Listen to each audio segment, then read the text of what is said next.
అందరికీ నమస్కారం. పోయిన భాగంలో మనం లలితా త్రిశతి నామాలలోని 145వ నామం యొక్క అర్థాన్ని తెలుసుకున్నాం.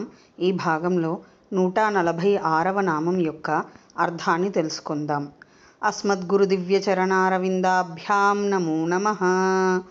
అశేషజనమోహినీం అరుణమాల్యభూషాంబరాం జపాకుసుమభాసురాం జపవిధౌ స్మరేదంబికాం. శివాయ గురవే నమః. శ్రీగురు పదాంభుజములకు సభక్తికమైన ప్రణామాంజలి సమర్పణతో లలితా త్రిశతి నామ సంఖ్య 146. ఓం కళ్యాయై నమః. ఓం కళ్యా ఇది 2 అక్షరముల నామము. ఈ నామంతో మనము అమ్మవారికి సభక్తికముగా నమస్కరించుచున్నప్పుడు ఓం కళ్యాయై నమః అని పలుకవలెను.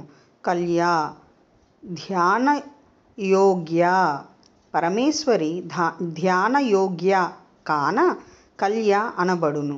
అథవా సర్వదేవతామ తల్లిగా ధ్యానయోగ్యగాన కళ్య అని చెప్పనగును. కవి ధాతువునకు కామితార్థములు ఈడేర్చుటకు కారణమైన కామధేను అని అర్థము. అందుకే పరాదేవి జగన్మాత పరాశక్తి పరమేశ్వరి శ్రీ లలితా మహాత్రిపుర సుందరీదేవి కళ్య అను నామంతో భక్తుల చేత ఆరాధింపబడుతున్నది.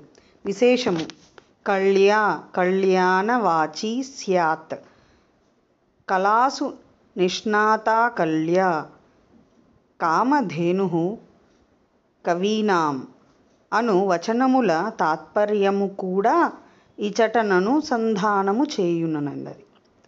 ఓం ఐం హ్రీం శ్రీం కళ్యాయై నమః. శివశక్తి రూపాయ నమః శివాయ.